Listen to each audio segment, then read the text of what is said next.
الرجيم بسم الله الرحمن الرحيم يا أيها الناس اتقوا ربكم الذي خلقكم من نفس واحدة وخلق منها زوجها وبث منهما رجالا كثيرا ونساء واتقوا الله الذي تساءلون به والأرحام إن الله كان عليكم رقيبا أعوذ بالله من الشيطان الرجيم يا أيها الذين آمنوا اتقوا الله حق تقاته ولا تموتن إلا وأنتم مسلمون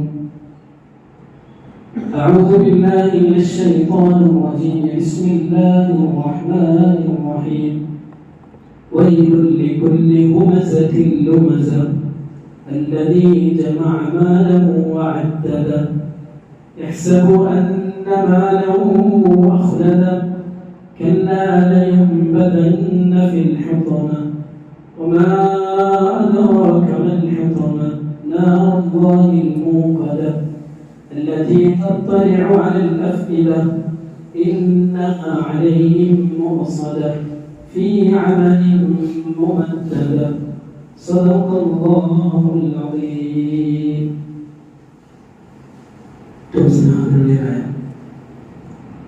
മുഅ്മിനീങ്ങളെ, സത്യവിശ്വാസികളെ, ജീവിതത്തിന്റെ മുഴുവൻ നാളുകളിലും അല്ലാഹുവിന്റെ വിധിവിലക്കുകളെ സൂക്ഷിച്ച് പാലിച്ച് തഖ്വയുള്ള അല്ലാഹുവിന്റെ നല്ല അടിമയായി ജീവിക്കാൻ ശ്രദ്ധിക്കണമെന്ന് എന്റെ സ്വന്തം ശരീരത്തോടും ഓരോരുത്തരോടും ആത്മാർത്ഥമായി ഉണർത്തുകയാണ് വസിയത്ത് ചെയ്യുക. സർവശക്തനായ അല്ലാഹു നമ്മുടെയൊക്കെ ശിഷ്ട ജീവിതം അല്ലാഹുവിനെ പറ്റി പരിപൂർണ്ണ തൃപ്തിയിലും പൊരുത്തത്തിലുമാക്കി തീർക്കുമാറാകട്ടെ. മനുഷ്യ സഹജമായി നമ്മളിൽ നിന്ന് വീഴ്ചകൾ തെറ്റുകുറ്റങ്ങളൊക്കെ അല്ലാഹുവിന്റെ ഔദാര്യം കൊണ്ട് നമുക്ക് വിട്ടുപുറത്ത് മാപ്പിലേക്ക് എടുക്കുമാറാകട്ടെ. നമ്മുടെ ഒരുപാട് രോഗികളുണ്ട്. അല്ലാഹു അവർക്ക് എല്ലാവർക്കും അർഹമായ ശിഫ നൽകി അനുഗ്രഹിക്കുമാറാകട്ടെ. നമ്മുടെ മരണപ്പെട്ട നമ്മുടെ മാതാപിതാക്കൾ, ബന്ധുമിത്രാദികൾ, ഉറ്റവരുടേവർ, അവരുടെയൊക്കെ ഖബർ ജീവിതം അല്ലാഹു സ്വർഗീയമാക്കിക്കൊള്ളട്ടെ.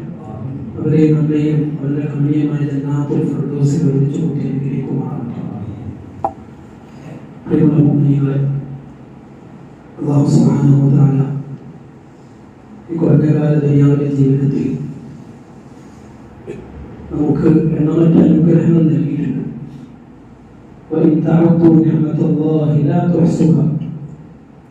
ഓരോ മനുഷ്യരെടുത്ത് നോക്കിയാലും അല്ലാഹ് നൽകിയ അനുഗ്രഹത്തെ എണ്ണി തിട്ടപ്പെടുത്താൻ ശ്രമിച്ചാൽ അത് എണ്ണി തീർക്കാൻ സാധിക്കില്ല.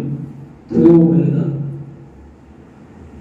നമ്മുടെ ശരീരം, അതിൻ്റെ ഉള്ളിൽ, അതിൻ്റെ പുറത്ത്, ഇങ്ങനെ തുടങ്ങി അല്ലാഹുവിന്റെ നിഅമത്തുകൾ ഒരു മനുഷ്യൻ എണ്ണാൻ തുടങ്ങിയാൽ എണ്ണി തീർക്കാൻ പറ്റില്ല. ഇത് ഖുർആൻ അല്ലാഹു പറയാം. അതുകൊണ്ട് ഈ നശ്വരമായ കുറഞ്ഞ കാല ദുനിയാവിലെ ജീവിതം കൊണ്ട് നമ്മളെല്ലാവരും ലക്ഷ്യമാക്കുന്നത്, മനുഷ്യരെല്ലാവരും ലക്ഷ്യമാക്കുന്നത് വിജയമാണ്. ആരും പരാജയത്തെ ഇഷ്ടപ്പെടില്ല. എല്ലാവർക്കും വിജയിക്കണം, എല്ലാവർക്കും സ്വസ്ഥമായി ജീവിക്കണം, സന്തോഷത്തോടു കൂടി ജീവിക്കണം. വേദനകളും പ്രയാസങ്ങളും ബുദ്ധിമുട്ടുകളും ഉണ്ടാവരുത്. ഇതിനു വേണ്ടിയാണ് മനുഷ്യരെല്ലാവരും പ്രയത്നിക്കുന്നത്. അതുകൊണ്ട് അല്ലാഹു സുബ്ഹാനഹു വ തആല ഒരു വിശ്വാസി എന്നുള്ള നിലയ്ക്ക് പരിശുദ്ധമായ ഖുർആനിൽ അവർക്ക് വിജയിക്കാനുള്ള ഒരുപാട് നിർദ്ദേശങ്ങൾ നൽകിയിട്ടുണ്ട്. ഇതേപോലെ തന്നെ അല്ലാഹു ചില സൂറത്തുകൾ അതിൽ മനുഷ്യന്റെ പരാജയത്തെ കുറിച്ച് പരാമർശിക്കുന്നു. മനുഷ്യന്റെ ഏറ്റവും വലിയ നാശം അവൻ ഭയപ്പെടുന്ന, അവൻ പേടിക്കുന്ന, ഞാൻ പരാജയപ്പെടരുത് എന്ന് സ്വപ്നം കാണുന്ന ആ ഒരു പരാജയത്തിന്റെ പടുകുഴിയിലേക്ക് അവൻ എത്തിക്കുന്ന ചില പ്രവർത്തനങ്ങൾ അല്ലാഹു സുബ്ഹാനഹു വ തആല പ്രത്യേകമായി എടുത്തു പറയുന്നുണ്ട്. സൂറത്തുൽ ഹുമസ ഞാൻ ഇവിടെ ഓതി വെച്ചു. അതിന്റെ തുടക്കം തന്നെ മനുഷ്യന്റെ ഏറ്റവും വലിയ പരാജയത്തെ കുറിച്ചാണ് അല്ലാഹു സൂചിപ്പിക്കുന്നത്. ചില സൂറത്തുകളിൽ അത് മധ്യത്തിൽ വരും, ചില സൂറത്തുകളിൽ അവസാനത്തിൽ വരും. പക്ഷേ അല്ലാഹു തുടങ്ങുന്നത് തന്നെ വൈലുൻ, ഏറ്റവും വലിയ നാശം, ഹലാക്ക്, പരാജയം ആർക്കാണ് എന്ന് തുടർന്ന് ആ സൂറത്തിലൂടെ അല്ലാഹു സുബ്ഹാനഹു വ തആല പറയും. ആർക്കാണ് നാശം? ഏറ്റവും വലിയ നാശം. അല്ലാഹു മനുഷ്യനെ ഉണർത്താൻ വൈലുൻ ലികുല്ലി ഹുമസത്തിൻ ലുമസ. ഹുമസ എന്ന് പറഞ്ഞാൽ മറ്റുള്ളവരെ കുത്തി നോവിക്കുന്നവൻ, വാക്കുകൊണ്ട് ഉപദ്രവിക്കുന്നവൻ, പ്രയാസപ്പെടുത്തുന്നവൻ. ലുമസ എന്ന് പറഞ്ഞാൽ അവന്റെ പ്രവൃത്തികളെ കൊണ്ട് മറ്റുള്ളവരെ പ്രയാസപ്പെടുത്തുന്നവൻ. ഈ രണ്ട് വാക്കുകളും അതിന്റെ അർത്ഥതലങ്ങളിലൂടെ ചിന്തിക്കുമ്പോൾ മറ്റുള്ളവർക്ക് നാശം വിതക്കുന്ന വിഷയത്തിൽ രണ്ടും ഒന്നാണ്, തുല്യമാണ്. ഹുമസയും ലുമസയും. എന്നാൽ ഇത് പ്രവർത്തിക്കുന്ന വ്യക്തിയുടെ രീതികൾ അതിനനുസൃതമായി ഇത് രണ്ടും രണ്ടാണ്. ഒരാള് ഹുമസ, അയാളെ നാമ്പ് കൊണ്ടാണ് ഉപദ്രവിക്കുന്നത്. ശപിക്കുക, ഗീബത്ത് പറയുക, നമീമത്ത് പറയുക, മറ്റുള്ളവരെ പരിഹസിക്കുക, കളിയാക്കുക, ചീത്ത പറയുക, അസഭ്യം പറയുക, ഇങ്ങനെ തുടങ്ങി നാവ് കൊണ്ടുള്ള മറ്റുള്ളവരെ ഉപദ്രവിക്കുന്ന രീതി, അതിനാണ് ഹുമസ എന്ന് പറയുന്നത്. എന്നാൽ ലുമസ എന്നാൽ അവന്റെ പ്രവൃത്തികളെ കൊണ്ട്, അവന്റെ കൈകാലുകളെ കൊണ്ട്, അവന്റെ ആംഗ്യം കൊണ്ട്, അവന്റെ സൂചനകളെ കൊണ്ട്, ഇങ്ങനെ മനുഷ്യന്റെ പ്രവൃത്തി കൊണ്ട് മറ്റുള്ളവരെ ബുദ്ധിമുട്ടിപ്പിക്കുക, പ്രയാസപ്പെടുത്തുക. ഇങ്ങനെയുള്ളവർ അല്ലാഹു നമ്മളെല്ലാവരും കാത്തിരക്ഷിക്കുമാറാകട്ടെ. ഇവർക്ക് ഏറ്റവും വലിയ നാശം എന്ന് പറഞ്ഞാൽ നരകത്തിന്റെ ഒരു ഭാഗമാണ് എന്ന് ചില തഫ്സീറുകളിൽ കാണാൻ പറ്റും. അതിഭയാനകരമായ ഭാഗം, വല്ലാത്ത പീഡനങ്ങളും പ്രയാസങ്ങളുള്ള, മറ്റുള്ളതിനെ അപേക്ഷിച്ച് കൂടുതൽ ശിക്ഷയുടെ ഭാഗം, അതിന്റെ പേരാണ് എന്ന് പറയുന്നത് വൈലുൻ ലികുല്ലി ഹുമസത്തിൻ ലുമസ.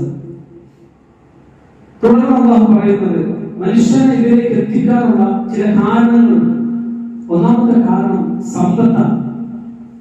എന്റെ അടുക്കൽ സമ്പത്തുണ്ട്, അധികാരമുണ്ട്, സ്ഥാനമാനങ്ങളുണ്ട്.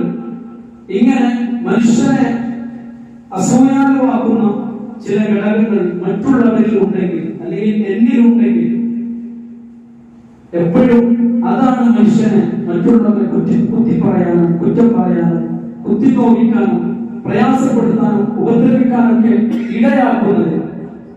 അതുകൊണ്ട് അല്ലാഹു പറയാണ് വൈലുൽ ലികുല്ലി ഹുമസത്തിൻ ലുമസ. അല്ലദീ, എങ്ങനെയുള്ളവനാണ് അവൻ? ജമഅ മാലൻ വഅദ്ദദ. അവൻ സമ്പത്ത് ഒരുമിച്ച് കൂട്ടുന്നവൻ. അവന്റെ ജീവിതം മുഴുവൻ സമ്പത്ത് എന്ന് പറഞ്ഞ് അവൻ അതിന്റെ പിന്നാലെ ഭൗതികമായ ലക്ഷ്യത്തിൽ ഓടിക്കൊണ്ടിരിക്കുകയാണ്. അല്ലദീ ജമഅ മാലൻ, സമ്പത്തിനെ ഒരുമിച്ച് കൂട്ടുന്നവൻ. എന്നിട്ട് വഅദ്ദദ, അതിനെ എണ്ണിക്കൊണ്ടിരിക്കുന്നവൻ.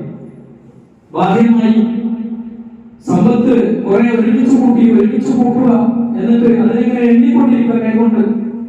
എന്നാൽ അതിന്റെ ഭാഷാ പ്രയോഗത്തിനപ്പുറം അതിന്റെ ഉദ്ദേശം, അതായത് അവന്റെ ലക്ഷ്യം സമ്പത്തായി മാറുക.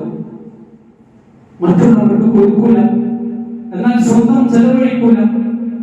ഇങ്ങനെ സമ്പത്തിന് വേണ്ടി അതിന്റെ പിന്നാലെ ജീവിക്കാൻ. അല്ലദീ ജമഅ മാലൻ വഅദ്ദദ. അല്ലാഹു പറയാണ് യഹ്സബു, അവൻ വിചാരിക്കുന്നു, അന്നമാലഹു അഖ്ലദ, അവന്റെ സമ്പത്ത് അവനെ നിത്യവാസിയാക്കും എന്നാണ് അവന്റെ ജീവിതം കണ്ടാൽ വിചാരിക്കുക. അവന്റെ പെരുമാറ്റം, അവന്റെ ഇടപെടൽ, അവന്റെ ഇത്തരം പ്രവർത്തനങ്ങൾ, അവന്റെ നാവ് കൊണ്ട്, മറ്റു ഇതര അവയവങ്ങളെ കൊണ്ട് മറ്റുള്ളവർക്ക് ഉണ്ടാകുന്ന പ്രവർത്തനങ്ങൾ, ദോഷങ്ങൾ, ഇതൊക്കെ കണ്ടാൽ വിചാരിക്കും, അവന്റെ വിചാരം അവന്റെ സമ്പത്ത് എന്നും അവന്റെ കൂടെ ഉണ്ടാകുന്നതാണ്, അവന്റെ അധികാരം എപ്പോഴും അവന്റെ കൂടെ ഉണ്ടാകുമെന്നാണ്.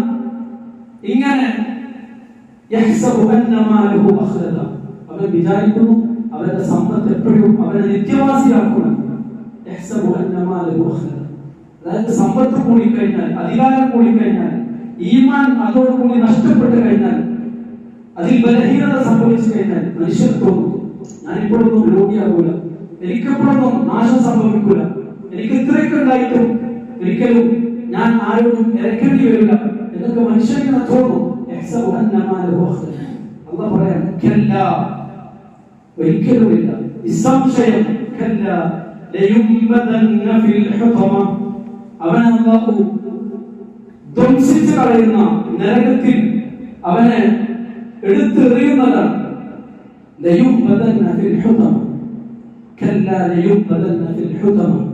ഏതാണ് ഹുതമ? വമാ അദ്റാക മൽ ഹുതമ? അത് ചോദിക്കാണ്. ഹുതമ എന്താണെന്ന് നിങ്ങൾക്കറിയാം? നാമുല്ലാഹിൽ മൂഖദ, കത്തിക്കപ്പെട്ട ജ്വലിക്കുന്ന അല്ലാഹുവിന്റെ തീയാണ്, നരകമാണ്. നാമുല്ലാഹിൽ മൂഖദ അല്ലതി, എങ്ങനെയുള്ള തീയാണ്? തത്വരിഉ അലൽ അഫ്ഇദ, സാധാ തീയല്ല. ദുനിയാവിലെ തീ എന്ന് പറയുമ്പോൾ മനുഷ്യന്റെ ശരീരം കരിച്ചു കളയും, അതിന്റെ കോലം ബാക്കിയാവും. പക്ഷേ പരലോകത്തെ തീ അങ്ങനെയല്ല. അല്ലതി തത്വരിഉ അലൽ അഫ്ഇദ, മനുഷ്യന്റെ ഹൃദയങ്ങളിലേക്ക് അത് എത്തിപ്പിടിക്കും. അല്ലതി തത്വരിഉ അലൽ അഫ്ഇദ എന്ന് പറഞ്ഞാൽ അതിന്റെ മനുഷ്യന്റെ ബാഹ്യമായ രൂപമൊന്നും അതിനൊന്നുമല്ല. നൊടിയിടകൊണ്ട് അതൊക്കെ നാമാവിശേഷമാക്കി അവന്റെ ഹൃദയത്തിലേക്ക് അത് തുളച്ചു കയറുന്ന തീയാണ്. തത്വരിഉ അലൽ അഫ്ഇദ, നാമുല്ലാഹിൽ മുൻഖദ അല്ലതി തത്വരിഉ അലൽ അഫ്ഇദ ഇന്നഹാ അലൈഹിം മുഅ്സദ. പിന്നെ എന്താ പറയാണ്? ആ നരകം, കത്തിക്കപ്പെട്ട തീ, അതിന്റെ അവസ്ഥ എങ്ങനെയായിരിക്കുമെന്ന് നിങ്ങൾക്കറിയാമോ? അതിന്റെ വാതിലുകൾ പൊട്ടിയടക്കപ്പെട്ടതായിരിക്കും. അവൻ അതിൽ അടക്കപ്പെട്ടവനായിരിക്കും. അതിന്റെ മുഴുവൻ വാതിലുകളും അടച്ചിട്ടുണ്ടാകും.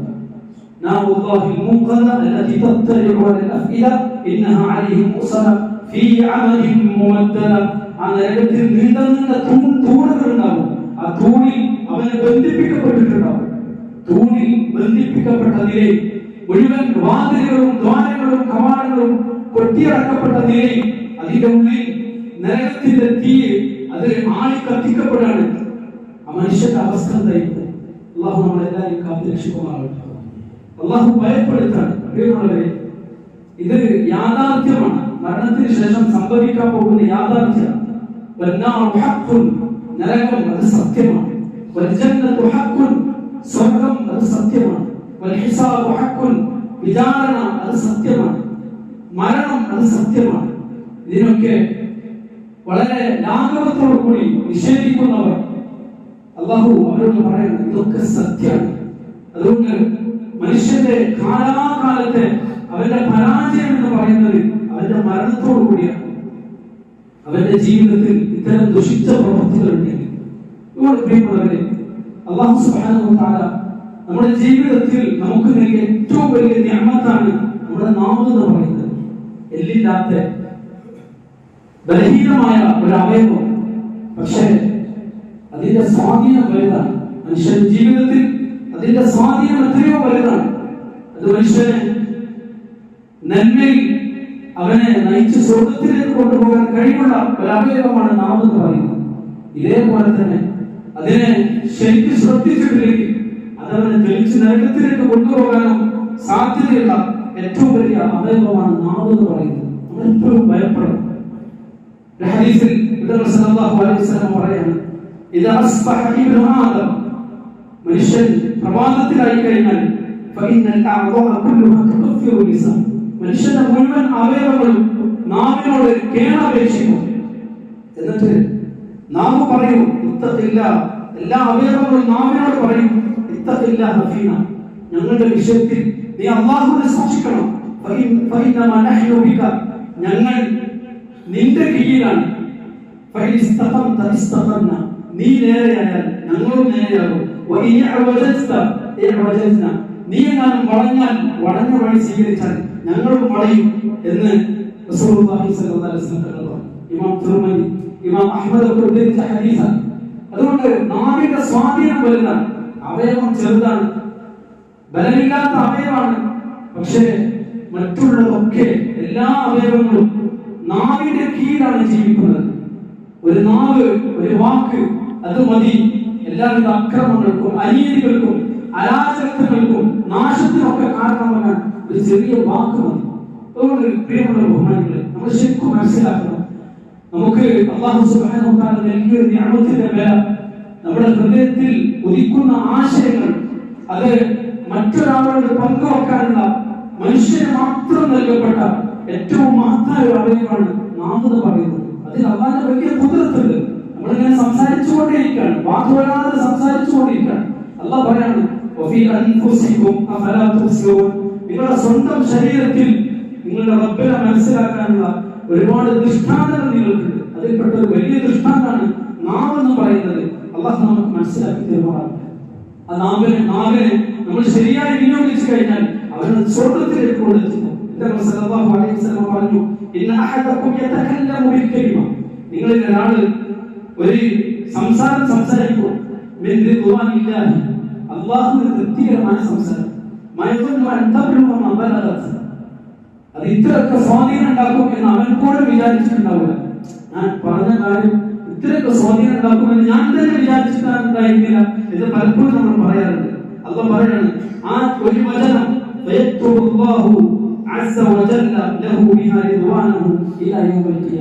ആ ഒരു വാക്ക് മതി അല്ലാഹുവിന്റെ തൃപ്തി ഖിയാമത്ത് നാൾ വരെ അവന് വേണ്ടി അല്ലാഹു നിശ്ചയിക്കും.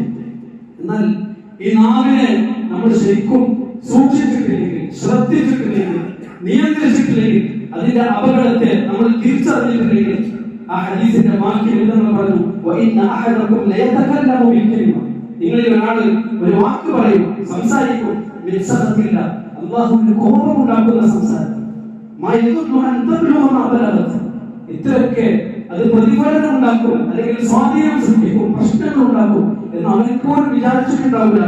അല്ലാഹ് പറയാണ്, അല്ലാഹു ഫയക്തുബുല്ലാഹു അസ്സ വജല്ല അലൈഹി ബിഹാ സഖതഹു ഇലാ യൗമി യൽഖാ, അല്ലാഹു അവനെ കണ്ടുമുട്ടുന്നത് വരെ അല്ലാഹുവിന്റെ കോപം അവന്റെ മേൽ അല്ലാഹു സുബ്ഹാനഹു വ തആല നിശ്ചയിക്കും.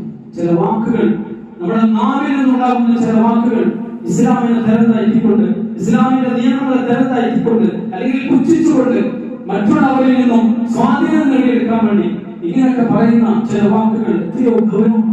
പ്രിയമുള്ളവരെ, ഈ നാവ് കൊണ്ടാണ് കെലിമ ഉച്ചരിക്കപ്പെടേണ്ടത്. അവനെ സ്വർഗ്ഗത്തിലേക്ക് കൊണ്ടെത്തിക്കുന്നത് കെലിമയാണ്. എന്നാൽ ഈ നാവ് കൊണ്ട് മനുഷ്യൻ കുഫ്ർ പറയും, തിന്മ പറയും, വേണ്ടാവൃത്തികൾ പറയും, ഇതവനെ നരകത്തിലേക്ക് കൊണ്ടുപോകും എന്ന് റസൂലുള്ളാഹി സ്വല്ലല്ലാഹു അലൈഹി വസല്ലം തങ്ങൾ സൂചിപ്പിക്കുന്നു. അതുകൊണ്ട് ഏറ്റവും ഭയക്കേണ്ട വലിയ ഒരു മേഖലയാണ് നാവിന്റെ ഉപയോഗം എന്നത്. റസൂലുള്ളാഹി സ്വല്ലല്ലാഹു അലൈഹി വസല്ലം തങ്ങൾ പറയാണ്, കഫാ ബിൽ മർഇ ഇസ്മൻ അൻ യുഹദ്ദിസ ബികുല്ലി മാ സമിഅ. നമ്മൾ ശ്രദ്ധിക്കേണ്ട ചില കാര്യങ്ങളെ കുറിച്ച് ഹദീസിന്റെ അടിസ്ഥാനത്തിൽ ഓരോന്നായി പറയാൻ അല്ലാഹു നമുക്ക് മനസ്സിലാക്കാൻ തൗഫീഖ് നൽകുമാറാകട്ടെ. ഇവിടെ നമ്മൾ പറഞ്ഞു, ഒരു മനുഷ്യനെ പാപിയാകാൻ അവൻ കേട്ടതൊക്കെ പറയാൻ അവർക്ക് മതിയായതാണ്. നമ്മൾ കേട്ടതൊക്കെ അതിന്റെ നിജസ്ഥിതി മനസ്സിലാക്കാതെ, അതിന്റെ സത്യാവസ്ഥ മനസ്സിലാക്കാതെ അതൊക്കെ പറയാം, അല്ലെങ്കിൽ അതൊക്കെ ഫോർവേഡ് ചെയ്യാം, അല്ലെങ്കിൽ മറ്റു മാധ്യമങ്ങളിൽ പ്രചരിപ്പിക്കാം. അതിന്റെ സത്യാവസ്ഥ അറിയാം, അത് ശരിയാണോ, കളവാണോ, തെറ്റാണോ, തിന്മയാണോ, ഇതൊന്നും അറിയാതെ ഇതിനെ പ്രചരിപ്പിക്കാം. ഒരു മനുഷ്യൻ പാപിയാകാൻ അത് മതിയായതാണ് എന്ന് റസൂലുള്ളാഹി സ്വല്ലല്ലാഹു അലൈഹി വസല്ലം അത്രയും ഗൗരവം അറിയുന്നതാണ്. ഇവിടെ പറഞ്ഞു, മൻ കാന യുമിനു ബില്ലാഹി വൽ യൗമിൽ ആഖിർ, ആരെങ്കിലും അല്ലാഹുവിലും അന്ത്യദിനത്തിൽ വിശ്വസിക്കുന്നുണ്ടെങ്കിൽ ഫൽയഖുൽ ഖൈറൻ ഔ ലിയസ്മുത്, അവൻ ഒന്നെങ്കിൽ നന്മ പറയട്ടെ.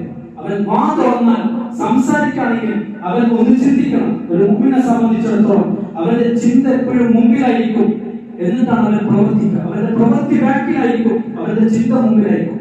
നേരെ മറിച്ച് ഒരു മുനാഫിക്കിനെ സംബന്ധിച്ചിടത്തോളം അവന്റെ പ്രവൃത്തി മുമ്പിലായിരിക്കും, അവന്റെ ചിന്ത ബാക്കിലായിരിക്കും. എന്ന് പറഞ്ഞാൽ അവൻ പ്രവർത്തിച്ചതിന് ശേഷമാണ് ചിന്തിക്കുക, ഓ ഇത് വേണ്ടിയില്ലായിരുന്നു, ഓ ഇങ്ങനെ പറയേണ്ടിയില്ലായിരുന്നു. എന്നാൽ ഒരു മുമ്പിൽ പറയുന്നതിന് മുമ്പ് ചിന്തിക്കും, ഞാൻ ഇങ്ങനെ ചെയ്യണോ വേണ്ട, ഇതെനിക്ക് ആഖിറത്തിൽ നന്മ ഉണ്ടാക്കോ തിന്മ ഉണ്ടാക്കോ എന്ന് ചിന്തിച്ചിട്ടാണ് അവൻ പറയുന്നത്. അതുകൊണ്ട് ആരെങ്കിലും അല്ലാഹുവിൽ അന്ത്യദിനത്തിൽ വിശ്വസിക്കുന്നുണ്ടെങ്കിൽ അവൻ നല്ലത് പറയട്ടെ, അല്ലെങ്കിൽ അവനെ സംബന്ധിച്ചിടത്തോളം അവൻ മിണ്ടാതിരിക്കലാണ് അവർക്ക് ഖൈർ എന്ന് ആദരവായ റസൂലുള്ളാഹി സ്വല്ലല്ലാഹു അലൈഹി വസല്ലം പറഞ്ഞു.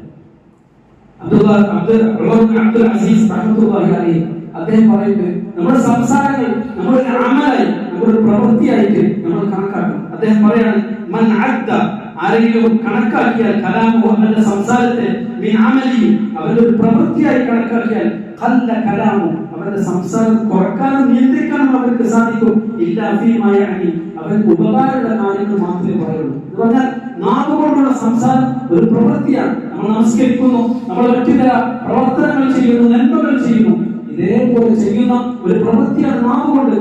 കാരണം അല്ലാഹു സുബ്ഹാനഹു വ തആല പരിശുദ്ധമായ ഖുർആനിൽ പറയുന്നു, മാ യൽഫിദു മിൻ ഖൗലിൻ ഇല്ലാ ലദൈഹി റഖീബുൻ അതീദ്. ഒരു മനുഷ്യൻ നാവിൽ നിന്ന് ഉരുവിടുന്ന ഒരു വാക്ക് അത് രേഖപ്പെടുത്താൻ വേണ്ടി അല്ലാഹു മലക്കുകളെ നിശ്ചയിച്ചിട്ടുണ്ട്. റഖീബ് അതീദ്. മാ യൽഫിദു മിൻ ഖൗലിൻ, ഒരാളും ഒരു വാക്കും മൊഴിയുകയില്ല ഇല്ലാ ലദൈഹി റഖീബുൻ അതീദ്, അവരുടെ അടുക്കൽ റഖീബും അതീദും ഉണ്ടായിട്ടല്ലാതെ എന്ന് പരിശുദ്ധമായ ഖുർആനിൽ അല്ലാഹു സുബ്ഹാനഹു വ തആല പറയുന്നു. അതുകൊണ്ട് പ്രിയമുള്ളവരെ, ഒന്ന് നാവ് കൊണ്ടുണ്ടാകുന്ന ഏറ്റവും വലിയ പ്രശ്നം അത് ഗീബത്താണ്. ഗീബത്ത് ഇത്രത്തോളം വലുതാണ്. നമ്മൾ പല പ്രാവശ്യം സൂചിപ്പിച്ചിട്ടുണ്ട്. ഗീബത്ത് എന്ന് പറഞ്ഞാൽ എന്താണെന്ന് നബി സല്ലല്ലാഹു അലൈഹി വസല്ലം ചോദിച്ചപ്പോൾ നബി സല്ലല്ലാഹു അലൈഹി വസല്ലം പറഞ്ഞത്, ദിക്റുക അഖാക ബിമാ യക്റഹ്. നിന്റെ സഹോദരൻ, അവനെ കുറിച്ച് നീ പറയുന്നത് ഇഷ്ടപ്പെടാത്ത ഒരു കാര്യം അവന്റെ അഭാവത്തിൽ വെച്ച് നീ അവനെ കുറിച്ച് പറയലാണ്. നമ്മളെല്ലാവരും ചിന്തിക്കണം, നമ്മളെയൊക്കെ ഇത്തരം വീഴ്ചകൾ ഉണ്ടാകുന്നുണ്ടോ? നബി സല്ലല്ലാഹു അലൈഹി വസല്ലം സഹാബാക്കൾ ചോദിച്ചു, അല്ലാഹുവിന്റെ റസൂലേ, ഈ കാര്യം അവരിൽ ഉള്ളതാണെങ്കിലോ? നബി പറഞ്ഞു, ഇൻകാന ഫീഹി മാ തഖൂലു ഫഖദ് ഇഗ്തബതഹു. നീ പറയുന്ന കാര്യം അവരിൽ ഉള്ളതാണെങ്കിലാണ് നീ ഗീബത്ത് പറഞ്ഞത്, അല്ലെങ്കിൽ ഫഖദ് ബഹതഹു, നീ അവനെ അപരാധം പറഞ്ഞവനാണ് എന്ന് നബി സല്ലല്ലാഹു അലൈഹി വസല്ലം. പരിശുദ്ധമായ ഖുർആൻ അല്ലാഹു പറയാണ്, വലാ യതബഅകും ബഅദ. നിങ്ങൾ പരസ്പരം ഗീബത്ത് പറയരുത്. അതിനോട് അല്ലാഹു ഉപമിച്ചത് എന്തിനാണ്? ഗീബത്ത് പറയുന്നതിന് അല്ലാഹു ഉപമിച്ചത്, അയ്യുഹിബ്ബു അഹദുകും അൻ യഅകുല ലഹ്മ അഖീഹി മൈതൻ ഫകരിഹ്തും അത്തഖുല്ലാഹ്. നിങ്ങളിൽ ആരെങ്കിലും നിങ്ങളെ മരിച്ചു കിടക്കുന്ന ഒരു സഹോദരന്റെ പച്ച മാംസം തിന്നാൻ ആഗ്രഹിക്കുന്നുണ്ടോ? അത് ചോദിക്കാൻ. ഇതുപോലെയാണ് ഗീബത്ത്. അയ്യുഹിബ്ബു അഹദുകും, നിങ്ങളിൽ ആരെങ്കിലും ഇഷ്ടപ്പെടുന്നുണ്ടോ? അൻ യഅകുല ലഹ്മ അഖീഹി, തന്റെ സഹോദരന്റെ മാംസം തിന്നാൻ, മൈതൻ, മരിച്ചു കിടക്കുന്ന ജീവനോടെ ഒരു മനുഷ്യന്റെ മാംസം തിന്നാൻ മനുഷ്യന്റെ പ്രകൃതി പൂർണ്ണമായിട്ട് നിരസിക്കും. എന്നാൽ ആ മനുഷ്യൻ മരിച്ചു കിടക്കാണെങ്കിൽ അത് എത്രത്തോളം മോശമായിരിക്കും. പ്രിയമുള്ളവരെ, ഇതിനോടാണ് ഗീബത്തിനെ അല്ലാഹു സുബ്ഹാനഹു വ തആല ഉപമിച്ചത്. അതുകൊണ്ട് നബി പറഞ്ഞു, കുല്ലു മുസ്ലിമിൻ അലൽ മുസ്ലിമി ഹറാം. ഓരോ മുസ്ലിമും അവനെ സംബന്ധിച്ചിടത്തോളം അവന്റെ സഹോദരനായ മറ്റൊരു മുസ്ലിം പവിത്രമാണ്. ദമുഹു, അവന്റെ രക്തം പവിത്രമാണ്. അകാരണമായി അവന്റെ രക്തം ചീന്താൻ പാടില്ല. വമാലുഹു, അവന്റെ സമ്പത്ത് പവിത്രമാണ്, അതിനെ കൊള്ളയടിക്കാൻ പാടില്ല. അത് നയാ പൈസയാണെങ്കിലും ശരി. വഅർദുഹു, ഇതേപോലെ തന്നെ അവന്റെ അഭിമാനവും പവിത്രമാണ്. ഒരാളുടെ അഭിമാനത്തിന് കളങ്കം വരുത്തരുത്. നമ്മുടെ നാവ് ഉപയോഗിച്ച് സല്ലല്ലാഹു അലൈഹി വസല്ലം ഇത് പലിശയുടെ കണക്കിലാണ് പഠിച്ചത്. ഒരു മനുഷ്യന്റെ അഭിമാനം അകാരണമായിട്ട് കളങ്കപ്പെടുത്തുന്നത് അത് പലിശയായിട്ടാണ് സല്ലല്ലാഹു അലൈഹി വസല്ലം ഹദീസിൽ കാണാൻ പറ്റും. ലമ്മ ആറജബി സല്ലല്ലാഹു അലൈഹി വസല്ലം കൊണ്ട് ജിബ്രീൽ അലൈഹിസ്സലാത്തു വസ്സലാം രാപ്രയാണം നടത്തി, ഇസ്രാ മിഅ്റാജ് നടത്തി. ആ സമയത്ത് ഇടങ്ങൾ കണ്ടൊരു കാഴ്ച, ലഹും അദ്വാറും മിൻ മഹാസിൻ മറർതു ബിഖൗമി. ഞാനൊരു സമുദായത്തിന്റെ അടുക്കൽ കൂടി നടന്നുപോയി. അവർക്ക് പിച്ചളകളെ കൊണ്ടുള്ള വലിയ വലിയ നഖങ്ങളുണ്ട്. യസ്മിശൂന വുജൂഹഹും വസുദൂറഹും. ഈ നഖങ്ങൾ ഉപയോഗിച്ച് അവരുടെ മുഖവും അവരുടെ നെഞ്ചും അവർ മാറ്റി പുലർത്തുന്നു. ഫഖുൽതു, ഈ ഭയങ്കരമായ കാഴ്ച കണ്ടപ്പോൾ ഞാൻ ചോദിച്ചു, മൻ ഹൗലാഇ യാ ജിബ്രീൽ? ജിബ്രീൽ അലൈഹിസ്സലാത്തു വസ്സലാം, ഈ കൂട്ടർ ആരാണ്? ഖാല, അദ്ദേഹം പറഞ്ഞു, ഹൗലാഇ അല്ലദീന യഅകുലൂന ലുഹൂമൻ നാസ് വയഖഊന ഫി അഅറാദിഹിം. ഈ കൂട്ടർ ജനങ്ങളുടെ മാംസം ഭക്ഷിക്കുന്നവരാണ് എന്ന് പറഞ്ഞാൽ അവരുടെ ഗീബത്ത് പറയുന്നവരാണ്. വയഖഊന ഫി അഅറാദിഹിം, അവരുടെ അഭിമാനത്തിൽ മുഴുകി കഴിയുന്നവരാണ് എന്ന് പറഞ്ഞാൽ മറ്റുള്ളവരുടെ അഭിമാനത്തിന് ക്ഷതം വരുത്തുന്ന രീതിയിൽ പ്രവർത്തിക്കുന്നവരാണ് എന്ന് ജിബ്രീൽ അലൈഹിസ്സലാത്തു വസ്സലാം പറഞ്ഞു. അല്ലാഹു നമ്മളെല്ലാവരെയും കാത്തുരക്ഷിക്കുമാറാകട്ടെ. ഇതേപോലെ ഏറ്റവും വൃത്തികെട്ട ഒരു പ്രവൃത്തിയാണ് നാവ് കൊണ്ടുള്ള നമീമത്ത്. എന്താ ഗീബത്തും നമീമത്തും? നമീമത്ത് എന്ന് പറഞ്ഞാൽ രണ്ട് പേർക്കിടയിൽ അല്ലെങ്കിൽ രണ്ട് കുടുംബങ്ങൾക്കിടയിൽ പ്രശ്നമുണ്ടാക്കണം എന്ന ഉദ്ദേശത്തോടു കൂടി ഇവൻ പറഞ്ഞത് അവിടെ പോയി പറയാം, അവൻ പറഞ്ഞത് ഇവിടെ വന്ന് പറയാം. ഇങ്ങനെ ഇരട്ട മുഖക്കാരൻ, ഇവനാണ് നമീമത്ത് പറയുന്നത്. നബി സല്ലല്ലാഹു അലൈഹി വസല്ലം വളരെയധികം താക്കീത് ചെയ്ത വിഷയമാണ്. പരിശുദ്ധമായ ഖുർആനിൽ അല്ലാഹു സുബ്ഹാനഹു വ തആല പറയുന്നത്, വലാ തുതിഅ കുല്ല ഹല്ലാഫിൻ മഹീൻ ഹമ്മാസിൻ മശാഇൻ ബിനമീൻ. മനുഷ്യ ഇവനോട് പറയാണ്, നബിയെ, വലാ തുതിഅ കുല്ല ഹല്ലാഫിൻ മഹീൻ, എല്ലാ കള്ളസത്യം ചെയ്യുന്നവരെയും നിന്നരെയും ഹമ്മാസിൻ മറ്റുള്ളവരെ കുത്തി നോവിക്കുന്നവരെയും മശാഇൻ ബിനമീൻ നമീമത്ത് ഏഷണി പറഞ്ഞ് നടക്കുന്നവരെയും നിങ്ങൾ ഒരിക്കലും വഴിപ്പെടരുത്, അനുസരിക്കരുത് എന്ന് പറഞ്ഞാൽ അവരുടെ കൂട്ടത്തിൽ കഴിയരുത് എന്ന് പരിശുദ്ധമായ ഖുർആൻ താക്കീത് നൽകുക. മന്നാഇ ലിൽ ഖൈർ, അവൻ നന്മ മുടക്കിയേക്കും. മന്നാ എന്ന് പറഞ്ഞാൽ ഏറ്റവും കൂടുതൽ മുടക്കുന്നവൻ, എല്ലാം നന്മയും മുടക്കും. മുഅ്തദ് അവൻ അതിക്രമം കാണിക്കുന്നവനാണ്. അസീം അവൻ അങ്ങേയറ്റത്തെ പാപിയാണ് എന്ന് പരിശുദ്ധമായ ഖുർആൻ പറയാം. എന്നിട്ട് പറഞ്ഞു ലാ യദ്ഖുലുൽ ജന്നത നമ്മാമുൻ, നമീമത്ത് പറയുന്നവൻ സ്വർഗ്ഗത്തിൽ കടക്കുകയില്ല. ഒരു ദിവസം ഇവങ്ങൾ രണ്ട് ഖബറിന്റെ അടുത്ത് കൂടി നടന്നു പോകാൻ മറ നബി സല്ലല്ലാഹു അലൈഹി വസല്ലം അലാ ഖബറി ഫഖാല, ഇവങ്ങൾ പറഞ്ഞു ഇന്നഹുമാ ലാ യുഅദ്ദബാൻ, ഈ രണ്ട് ഖബർ നിവാസികൾ ശിക്ഷിക്കപ്പെട്ടുകൊണ്ടിരിക്കുകയാണ്. വമൻ യുഅദ്ദബാൻ ഫീ കബീരി, വലിയ കാര്യത്തിലൊന്നും ശിക്ഷിക്കുന്നത്, അവരെ ശിക്ഷിച്ചുകൊണ്ടിരിക്കുന്നത്. എന്നാൽ ഇന്നഹുമാ ലകബീറാൻ, നമ്മുടെ കാഴ്ചപ്പാടിൽ അത് വലിയ കാര്യമൊന്നുമല്ല, പക്ഷെ ദീനിന്റെ കാഴ്ചപ്പാടിൽ അത് വലിയ കാര്യം തന്നെയാണ്. എന്നിട്ട് ഇവങ്ങൾ പറഞ്ഞു അമ്മ അഹദുഹുമാ ഫകാന യസ്ആ ബിന്നമീമ, അതിൽ ഒരുവൻ അവൻ നമീമത്തിന് വേണ്ടി പരിശ്രമിച്ച് നടക്കുന്ന ആളാണ്, അതിനു വേണ്ടി ഓടി നടക്കാം. അതേപോലെ തന്നെ മറ്റേയാള് ലാ യസ്തതിഉ മിൻ ബൗലി, മൂത്രത്തിൽ നിന്നും പൂർണ്ണമായിട്ടും വിരമിക്കാത്ത ആളാണ്. പറഞ്ഞാൽ മൂത്രം ഒഴിക്കാൻ ഇരുന്ന് കഴിഞ്ഞാൽ അവൻ പൂർണ്ണമായിട്ടും ശുചീകരണം പൂർത്തിയാക്കൂല, പൂർണ്ണമായി മൂത്രമൊഴിക്കൂല. ഇങ്ങനെ നജസ് വഹിച്ചുകൊണ്ട് നമസ്കരിക്കപ്പെടുന്ന ഒരവസ്ഥ. അല്ലാഹു നമ്മളെല്ലാവരെയും കാത്തുരക്ഷിക്കുമാറാകട്ടെ. ഇതേപോലെ തന്നെ ഇവങ്ങൾ പറഞ്ഞു ദൂൽ വജ്ഹി, ഇരട്ട മുഖക്കാരൻ, തജിദു മിൻ ശിറാരി നാസി, ജനങ്ങളിൽ ഏറ്റവും വൃത്തികെട്ടവർ യൗമൽ ഖിയാമ, ഖിയാമത്ത് നാളിൽ ഇൻദല്ലാഹി, അല്ലാഹുവിന്റെ അടുക്കൽ ദുൽ വജ്ഹി, ഇരട്ട മുഖമുള്ള ആൾക്കാരാണ്. എന്താ ഇരട്ട മുഖം എന്ന് പറഞ്ഞാൽ അല്ലദീ യഅതി ഹാഉലാഇ ബിവജ്ഹി, ഈ കൂട്ടരുടെ അടുക്കൽ ഒരു മുഖവുമായി വരും, വഹാഉലാഇ ബിവജ്ഹി, മറ്റൊരു കൂട്ടരുടെ അടുക്കൽ വേറൊരു മുഖവുമായി അവൻ ചെല്ലും. എന്ന് പറഞ്ഞാൽ അവിടെ പോയിട്ട് ഇവൻ ചെന്നിട്ട് പറയും, ഓ നിന്നെ കുറിച്ച് അവർ എന്തൊക്കെയാ പറയുന്നത്, സത്യത്തിൽ ഒന്നും പറഞ്ഞിട്ടുണ്ടാവില്ല, അല്ലെങ്കിൽ നേരെ വിപരീതമായിരിക്കും പറഞ്ഞിട്ടുണ്ടാവും. അല്ലെങ്കിൽ ഇവരുടെ അടുക്കൽ വന്നിട്ട് അവൻ പറയും, ഞാൻ അവിടെ ചെന്നപ്പോൾ നിന്നെ കുറിച്ച് അവർ എന്തൊക്കെയാ പറയുന്നത്. ഇങ്ങനെ ഇരട്ട മുഖം കൊണ്ട് നടക്കുന്നവർ അവരാണ് നാളെ ഖിയാമത്ത് നാളിൽ ഏറ്റവും ജനങ്ങളുടെ കൂട്ടത്തിൽ ഏറ്റവും വൃത്തികെട്ടവർ. ഇതേപോലെ നാവ് കൊണ്ട് നമ്മൾ ശ്രദ്ധിക്കേണ്ട ഒരു കാര്യം ലഅനത്ത് ചെയ്യിക്കാനുണ്ട്. എന്താ ലഅനത്ത് എന്ന് പറഞ്ഞാൽ ശപിക്കുക എന്ന് പറഞ്ഞാൽ നീ നശിക്കട്ട, നീ ഒരിക്കലും നന്നാവില്ലടാ, നിന്നെ കൊണ്ടൊന്നും ഒരു കാര്യമില്ലടാ, ഇങ്ങനെയൊക്കെ പറഞ്ഞിട്ട് നശിക്കുക. എന്താണ് ലഅനത്ത്? അൽ ഇബ്ആദു മിൻ റഹ്മത്തില്ലാ, അല്ലാഹുവിന്റെ കാരുണ്യത്തിൽ നിന്ന് നീ വിദൂരത്താകട്ടെ. ഇത്തരം വാക്കുകൾ, അർത്ഥങ്ങൾ വരുന്ന വാക്കുകൾ ഉപയോഗിക്കുക. ഇതാണ് ലഅനത്ത് എന്ന് പറഞ്ഞത്. നാവുകളുടെ ഏറ്റവും വലിയ അപകടം. പറഞ്ഞു ലൈസൽ മുഅ്മിനു ബിത്തഅൻ, ഒരിക്കലും ഒരു മുഅ്മിൻ മറ്റുള്ളവരെ അധിക്ഷേപിക്കുന്നവനും കുത്തി നോക്കുന്നവനും ആവില്ല. ഇതേപോലെ തന്നെ വലൽ ലഅൻ, മുഅ്മിൻ ലഅനത്ത് ചെയ്യുന്നവനാവില്ല. വലൽ ഫാഹിഷ്, അതേപോലെ തന്നെ അശ്ലീലങ്ങൾ സംസാരിക്കുന്നവനാവില്ല. വലൽ ബദീ, അതേപോലെ തന്നെ തെരത്തായ സ്വഭാവ ഗുണങ്ങൾ ഉള്ള ആളാവില്ല ഒരു മുഅ്മിൻ ഒരിക്കലും. നബി സല്ലല്ലാഹു അലൈഹി വസല്ലം പറഞ്ഞു ഇന്നൽ അബ്ദ ഇദാ ലഅന ശൈഅൻ, ലഅനത്തിന്റെ എത്രത്തോളം വലുതാണ്. ഒരൊറ്റ ഹദീസ് കൂടി പറയണം, ലഅനത്ത് ചെയ്യാന്ന് പറഞ്ഞാൽ എത്രത്തോളം വലുതാണ്. ഇവർ പറഞ്ഞു ഒരടിമ ആരെങ്കിലും ലഅനത്ത് ചെയ്താൽ, അല്ലെങ്കിൽ എന്തിനെങ്കിലും ലഅനത്ത് ചെയ്താൽ, മനുഷ്യനെ മാത്രമാകണമെന്നില്ല, മൃഗങ്ങളെയാവാം, ഇങ്ങനെ എന്തിനെങ്കിലും ലഅനത്ത് ചെയ്താൽ സ്വഅദത്തുൽ ലഅനതു ഇല സമാ, ഈ ലഅനത്ത് ആകാശത്തിലേക്ക് ഉയരുന്നു.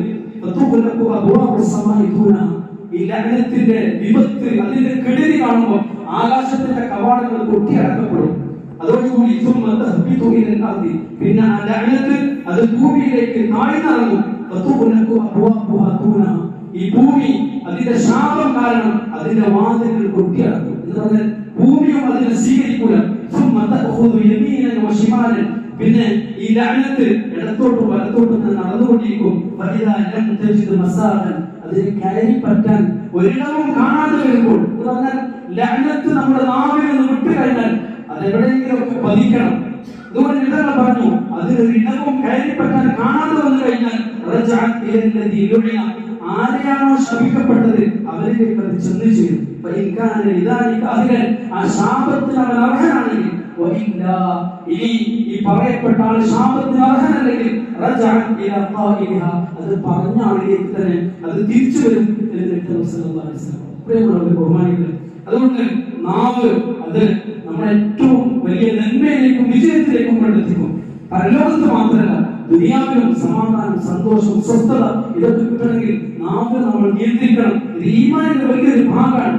നേരെ വെച്ച് അതിന് നമ്മൾ ശ്രദ്ധിച്ചിട്ടില്ലെങ്കിൽ, അതിനെ ദുരുപയോഗം ചെയ്താൽ, അതിനെ നമ്മൾ നിയന്ത്രിച്ചിട്ടില്ലെങ്കിൽ അത് നമ്മളെ ഏറ്റവും വലിയ അപകടത്തിലേക്ക്, ഇന്ന് ദുനിയാവിലും ആഖിറത്തിലേക്കും നമ്മളെ കൊണ്ടെത്തിക്കും. അല്ലാഹു കാര്യങ്ങൾ മനസ്സിലാക്കാനും നല്ല വിശ്വാസികളായി എല്ലാവർക്കും ഗുണം ചെയ്യുന്നവരായി ജീവിക്കാനും അങ്ങനെ തന്നെ മരിക്കാനും നല്ല ആളുകളുടെ കൂട്ടത്തിൽ അല്ലാഹു നമ്മളെ ഉയർത്തെഴുന്നേൽപ്പിക്കുകയും ചെയ്യുമാറാവട്ടെ. അൽഹംദുലില്ലാഹ് അൽഹംദുലില്ലാഹി വാഹിദുൽ അഹദുസ് സമദ് الذي لم يلد ولم يولد ولم يكن له كفوا احد. اعوذ بالله من الشيطان الرجيم. بسم الله الرحمن الرحيم. يا ايها الذين امنوا اتقوا الله وقولوا قولا سديدا يصلح لكم اعمالكم ويغفر لكم ذنوبكم ومن يطع الله ورسوله فقد فاز فوزا عظيما.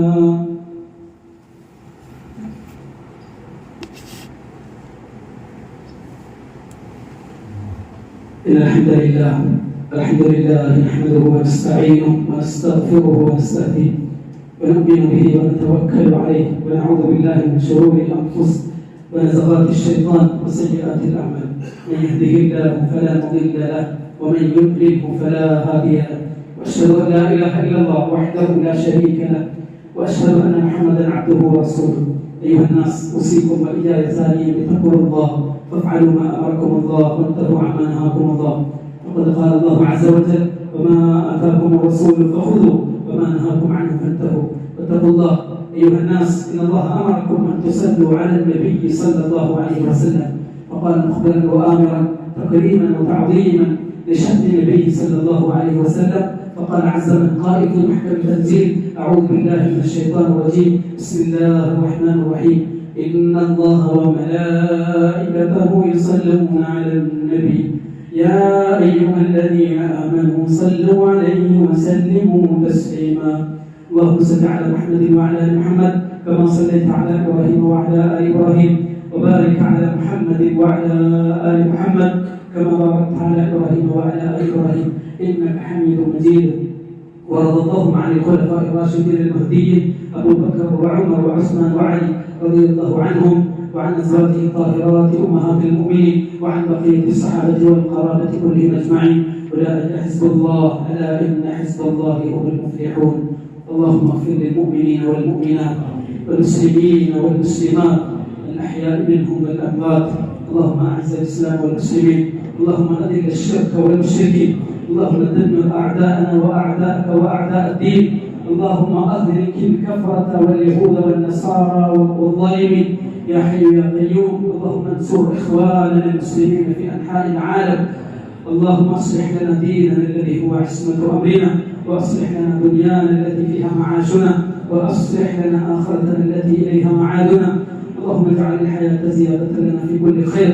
اللهم اجعل الموت راحة لنا من كل شر ولا تجعل في قلوبنا غلا للذين آمنوا ربنا إنك رؤوف رحيم. أقول قولي هذا وأستغفر الله لي ولكم ولجميع المسلمين من كل ذنب فاستغفروه إنه هو الغفور الرحيم.